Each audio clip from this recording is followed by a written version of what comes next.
그의 나이 7세 때 그의 가족은 집을 잃고 길거리로 쫓겨났습니다. 9세 때 사랑하는 어머니를 잃었습니다. 22세 때 사업에 실패했습니다. 25세 때 주의회 의원에 당선되었지만 26세 때 사랑하는 여인을 잃었습니다. 27세 때 정신분열증으로 고생했습니다. 29세 때 주의회 의장 선거에 낙선했습니다. 31세 때 대통령 선거에 낙선했습니다. 34세 때 하원 의원에 당선되었지만 39세 때 또 낙선했습니다. 45세 때 상원 의원 선거에 낙선했습니다. 47세 때 부통령 선거에 낙선했습니다. 49세 때 상원 의원 선거에 또 낙선했습니다. 그의 인생은 실패의 연속이었습니다. 친구들이 염려합니다. 혹시 극단적인 행동을 할지도 모른다. 그래서 친구들이 가끔 그의 가방을 살펴보곤 했습니다. 그의 가방에는 칼이나 약이 있지 않았습니다. 성경책이 있었습니다. 너무 가난해서 학교에 다닐 수 없었던 그에게 어머니가 전해준 성경이었습니다. 그 모든 실패를 이기고 드디어 51세 때 대통령에 당선됐습니다. 여러분, 그가 누굴까요? 미국 16대 대통령이었던 아브라함 링컨입니다. 그는 남북전쟁을 수행하면서 시편 37편을 읽었고요. 매일 무릎을 꿇고 기도했다고 합니다. 그는 하나님이 우리 편 되어 달라고 기도하는 사람들에게 이렇게 권면합니다. 하나님이 우리 편이 되어 달라고 기도하지 말고 우리가 하나님 편이 되게 해달라고 기도하라. 그렇게 권면하기도 했습니다. 지금도 링컨 기념관에는 링컨이 읽던 성경책이 있는데 시편 37편이 펴 있다고 합니다. 오늘 우리가 지금 시편 37편을 펴놓고 있습니다. 다윗의 시입니다. 다윗은 악인들이 득세하는 세상에 살았습니다. 어느 시대나 세상에는 악인들이 득세합니다. 죄악이 관영합니다. 그러나 다윗은 영적 거인 믿음의 사람으로 살았습니다. 아무리 죄악이 관영해도 아무리 세상 사람들이 득세해도 우리는 믿음의 사람으로 살 수 있습니다. 다윗이 웅변적으로 우리에게 말씀해 주고 있는 겁니다. 어느 날 세상을 상징하고 악을 상징하는 골리앗, 그 골리앗 앞에 다윗이 섰습니다. 믿음의 물맷돌을 던지고 혜성처럼 등장했습니다. 악령에 들려서 미친 짓을 했던 사울왕에게 오랫동안 혹독한 시련을 겪기도 했습니다. 수많은 날들을 광야에서 눈물로 지내야 했습니다. 정처 없이 이리저리 떠돌아다녀야 했습니다. 그때마다 그는 하나님께 부르짖어 기도합니다. 살기 위해 몸부림을 쳤고 더 이상 도망갈 곳이 없어서 원수 나라인 블레셋으로 도망가기도 했지만 그곳에서도 살기 위해 미친 짓을 하기도 했습니다. 그러나 그는 절대 절망하지 않았습니다. 잠시 불안하고 잠시 낙심하기도 했지만 그에게는 절대 포기, 절대 절망은 없었습니다. 악인들이 형통하면 할수록, 악인들이 득세하면 할수록, 악인들이 형통하면 할수록 그는 하나님만 더 의지했습니다. 그렇게 그는 인생을 살면서 산전수전을 다 겪었고요. 그가 노년에 시편 37편을 썼습니다. 본문 25절을 보시면 내가 어려서부터 늙기까지, 이 표현을 보니까 노년에 그가 시편 37편을 썼던 것을 알 수 있습니다. 시편 37편은 아마도 솔로몬에게 많은 영향을 끼쳤을 겁니다. 훗날 솔로몬이 잠언을 썼는데요. 솔로몬의 잠언이죠. 그런데 시편 37편은 솔로몬이 썼던 잠언의 원조와 같습니다.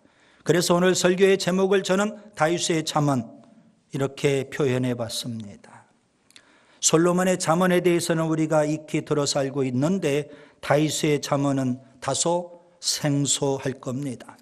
다윗은 시편 37편에서 의인과 악인 아주 선명하게 대조해 주고 있습니다.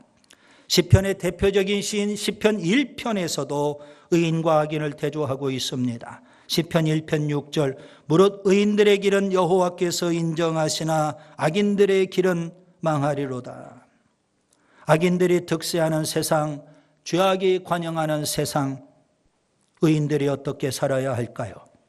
시편 37편을 저는 세 개의 연으로 나누어서 세 가지 교훈을 드리려고 합니다. 첫째, 온유하게 살아야 합니다.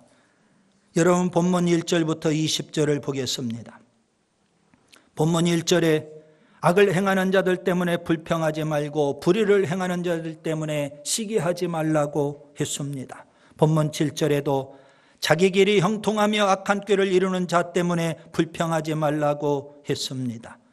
여러분 의인들이 왜 불평하고 시기하게 될까요?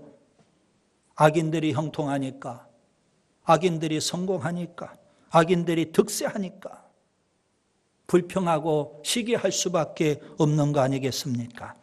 그런데 다윗은 우리에게 뭐라고 교훈합니까? 본문 7절에 보시면 여호와 앞에 잠잠하고 참고 기다리라. 본문 8절에 분을 그치고 노를 버리라 그렇게 말씀합니다. 쉽게 표현하면 씩씩거리지 마라, 열받지 마라, 화내지 마라 그렇게 말씀합니다. 우리 한번 따라서 합시다. 씩씩거리지 말자, 열받지 말자, 화내지 말자. 여러분 열받을 일이 많은데, 화가 나는데 그냥 꾹꾹 참는다고 열이 식혀집니까? 화병 걸리죠. 자머린자 3번 쓴다고 해서 자연스럽게 참아집니까? 뚜껑 열리는 거죠. 세상 일이 그렇지 않습니까? 광주 민주화 운동을 폭동이라고 합니다. 수많은 사람들을 죽인 살인마를 영웅이라고 합니다. 열받지 않겠어요? 부글부글 끓지 않겠습니까? 그런 세상에 우리가 지금 살고 있는 겁니다. 다윗은 악인들이 득세하는 그 시대에 어떻게 살았을까요? 본문 9절과 11절에 그 비결이 있습니다. 여러분 본문 9절 여호와를 소망하는 자들은 땅을 차지한다고 했고요. 본문 11절에 보시면 온유한 자들은 땅을 차지한다 했습니다. 중요한 교훈을 우리에게 주고 있어요. 여호와를 소망하는 자는 곧 온유한 자가 된다는 겁니다. 여러분 하나님을 소망하는 자, 온유한 자입니다. 다윗은 하나님을 소망했기 때문에 열받지 않고 온유할 수 있었습니다. 본문 7절에 보면 여호와 앞에 잠잠하고 참고 기다리라고 한 겁니다. 다윗은 하나님을 소망했기 때문에 하나님의 악인들을 반드시 속히 심판하실 것이라고 믿었어요. 본문 2절에 보시면 악인들이 속히 배임을 당할 거다. 본문 10절에 보시면 잠시 후에 악인들이 없어진다 했습니다. 본문 13절에 그의 날, 어떤 날입니까? 심판날 다가온다는 겁니다. 본문 20절에 악인들은 멸망당한다 했습니다. 다윗은 하나님을 소망했기 때문에 본문 3절에 보시면 하나님을 의뢰하고 성실하게 선을 행합니다. 본문 4절에 보시면 마음의 소원을 이루어 주시는 하나님만을 기뻐합니다. 본문 5절과 6절에 보시면 하나님께 모든 걸 맡기고 공의롭게 살았던 겁니다. 하나님을 소망하고 온유하라는 거죠. 출애굽했던 이스라엘 백성, 출애굽 1세대죠. 그들이 광야 40년을 삽니다. 장정만 60만 명이라고 했습니다. 여러분 그들은 출애굽을 경험했어요. 홍해의 기적을 체험했어요. 날마다 축복의 연속입니다. 구름기둥 불기둥으로 하나님이 지켜주셨고 만나와 메추라기를 먹게 해주셨고 반석에서 생수가 솟아났고요. 날마다 축복의 삶을 누리며 삽니다. 그런데도 불구하고 그들은 입만 열면 원망과 불평을 끊임없이 쏟아냅니다. 하나님을 불신앙하고요, 모세와 하나님을 거역합니다. 심지어 모세를 향해서 돌을 들어서 쳐 죽이려고까지 합니다. 여러분, 그러한 이스라엘 백성을 보면서 모세가 열받지 않겠어요? 열받죠. 모세는 온유했어요. 예수님 보세요. 가룟 유다에게 배신을 당합니다. 끝까지 사랑을 베풀었는데 배신을 당해요. 유대 교권자들과 빌라도 총독은 예수님을 십자가형으로 몰아갑니다. 죄 없으신 예수님, 얼마나 억울하셨겠습니까? 성경은 그런 예수님을 이렇게 묘사합니다. 털 깎는 자 앞에 잠잠한 어린 양과 같았다. 묵묵히 그 모진 고난, 십자가의 고난을 다 당하신 겁니다. 예수님은 온유하셨습니다. 죄악이 관영하고 악인이 득세하는 세상에 살지만 우리가 온유하게 살아야 됩니다. 그 다음에 두 번째, 은혜를 베풀며 살아야 합니다. 본문 21절부터 29절을 보겠습니다. 악인이 악을 행할 때 의인은 악을 악으로 갚으면 안 됩니다. 오히려 은혜를 베풀어야 합니다. 본문 21절을 보세요. 악인은 꾸고 갚지 아니하나 의인은 은혜를 베풀고 주는도다 했습니다. 본문 26절에 종일토록 은혜를 베풀고 꾸어준다고 했습니다. 여러분, 왜 악을 악으로 갚으면 안 되고 선으로 악을 갚아야 할까요? 상대방이 나에게 욕하면 나도 욕 한마디 해버리면 속이 후련할 텐데, 그래서 악을 악으로 갚아야 되는데 성경은 왜 악을 악으로 갚지 말고 악을 선으로 갚으라고 그렇게 말씀하고 있을까요? 우리가 은혜를 베풀면 결국 하나님께서 복을 주시기 때문에 그렇습니다. 본문 22절 보세요. 주의 복을 받는 자들은 땅을 차지하고 주의 저주를 받는 자들은 땅에서 끊어진다고 했습니다. 29절에는 의인이 땅을 차지한다 그랬어요. 자, 그러면 주님으로부터 누가 복을 받습니까? 의인들이 복을 받는 거예요.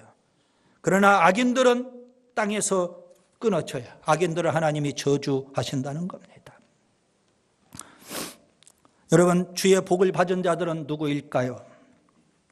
하나님은 누구에게 복을 주시고 누구에게 저주를 퍼부으실까요? 은혜를 베푸는 의인에게 하나님은 복을 주시고요, 악을 행하는 악인들에게는 하나님이 저주를 내리시는 겁니다. 여러분, 의인들이 복 받는 이유가 있죠. 은혜를 베푸니까. 그런데 본인만 복을 받고 끝나는 것이 아니라 26절에 보니까 그의 자손들도 복을 받는다 그랬어요. 반면에 악인들은요, 악을 행하니까 하나님이 저주하시는데 그의 자손들만 저주받는 게 아니잖아요. 본문 28절에 보면 악인들의 자손도 땅에서 끊어진다고 했습니다. 중요한 영적 진리를 하나 배우게 됩니다. 악인이 베푸는 악은 저주의 씨앗이에요. 반면에 의인이 베푸는 은혜는 축복의 씨앗이 되는 겁니다.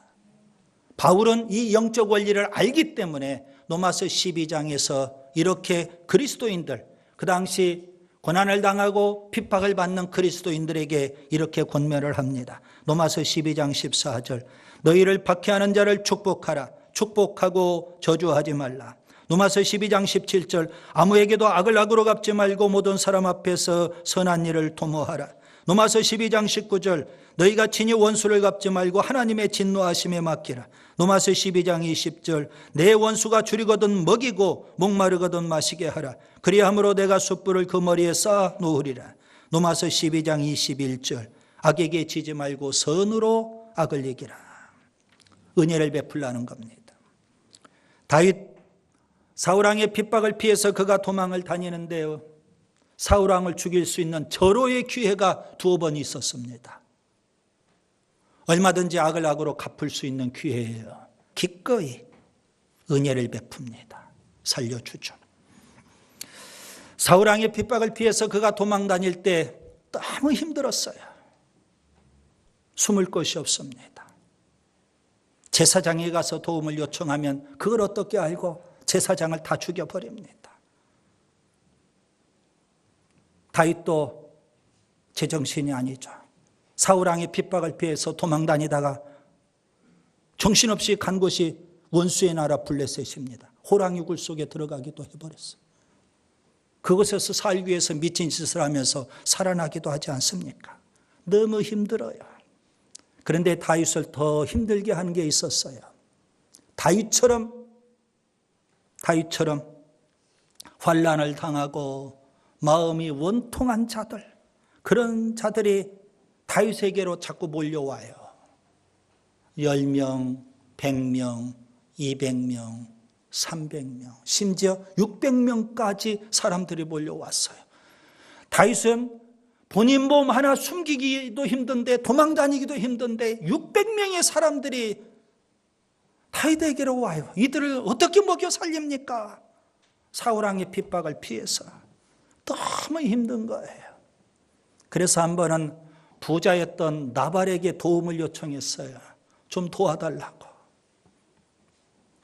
과거에 내가 너에게 은혜를 베풀지 않았느냐? 그러니 좀 도와달라는 겁니다. 우리에게는 600명이 지금 굶어 죽어가고 있으니까. 그런데 이런 지하에 거절을 당해버립니다. 다윗이 누구냐? 주인을 배반하고 도망간 종이 아니냐? 그러면서 다윗을 모욕해버립니다. 여러분, 다윗이 열받죠. 분노하게 돼요. 그래서 장전 400명을 데리고 보복하겠다는 겁니다. 응징하겠다는 겁니다. 그것을 나발의 아내 아비가일이 어떻게 알게 됐어요. 그래서 급히 다윗에게로 찾아가요. 엎드려서 용서를 빌어요. 제발 용서해달라고. 악을 악으로 갚지 마시라고. 그래서 다윗이 응징하려고 했던 그 마음을 풀어요. 그때 그가 나발에게서 그런 모욕을 당하고 이런 말을 합니다. 사무엘상 25장 21절. 그가 악으로 나의 선을 갚는도다. 그가 악으로 나의 선을 갚는도다. 과거에 내가 은혜를 베풀었는데 나에게 악으로 대하는 거예요. 그래서 보복하고 응징하고 싶었지만 다윗은 보복의 마음을 풀어요. 그런 일이 있고 나서 나발은요, 딱 10일 살다가 죽었어요. 하나님이 나발을 심판하셨어요. 은혜를 베풀며 살아야 돼요. 아무리 악인이 득세해도, 아무리 죄악이 관영해도 하나님의 사람은 끝까지 은혜를 베풀며 살아야 돼요. 그것이 바로 축복의 씨앗이에요. 그 다음에 세 번째, 말씀을 지키며 살아야 합니다. 본문 30절부터 40절을 보겠습니다. 다윗이 살았던 그 시대에 악인들은요, 큰 세력을 형성했어요. 본문 36절에 보면 악인들을 가리켜서 다윗은 이렇게 비유합니다. 나뭇잎이 무석한 큰 나무와 같다는 겁니다. 악인들이 그렇게 큰 세력을 형성을 해요. 그런 그들이 본문 32절에 보시면 의인들을 죽이려고 엿보고 있는 겁니다. 그렇게 큰 세력이 의인들을 잡아 죽이려고 하니 의인들의 입장에서는 얼마나 힘들고 고달프겠습니까? 그런데 다윗은 확신하는 게 있어요. 그렇게 무성하고 큰 나무와 같은 악인들, 본문 34절에 보시면 악인들은 땅에서 끊어진다는 겁니다. 본문 36절, 악인들은 없어졌고 아무리 찾아도 발견하지 못했다고 합니다. 본문 38절, 악인들은 멸망하고 그들의 미래는 끊어진다고 했습니다. 여러분, 악인들이 다 끊어져 버리면 누가 땅을 차지하게 될까요? 악인들이 의인들을 잡아 죽이려고 그렇게 엿보지만 본문 33절에 보니까 하나님께서는 의인들을 악인들의 손에 내버려 두지 않으십니다. 끝까지 하나님께서 의인들을 붙들고 계십니다. 본문 34절에 의인들이 땅을 차지한다 그랬어요. 39절과 40절에 보시면 하나님은 의인들의 요새가 되시고요, 의인들을 구원해 주시고요, 의인들을 도와서 악인들에게서 건져 주신다고 했습니다. 여러분, 다윗은 지금 악인과 의인 아주 선명한 대조를 이루고 또 설명하고 있잖아요. 악인들은 온갖 불법을 다 행하죠. 의인들을 살해하려고 엿보죠. 그런데 그들은 끝내 멸망한다는 겁니다. 반면에 의인들은요, 우직하게 하나님의 말씀을 붙잡고 말씀대로 삽니다. 이런 본문 34절이 중요합니다. 여호와를 바라고 그의 도를 지키라.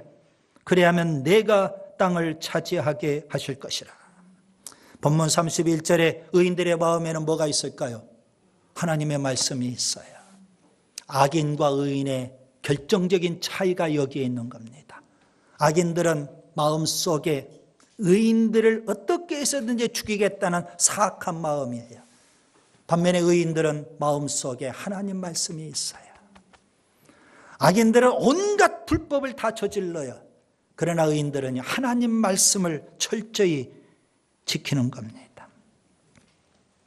예수님 공생애를 시작하시면서 40일 금식을 하셨어요. 그것도 좋은 환경에서, 기도원과 같은 좋은 환경에서 금식하신 것이 아니라 광야에서 금식을 하셨어요. 얼마나 힘드시겠어요.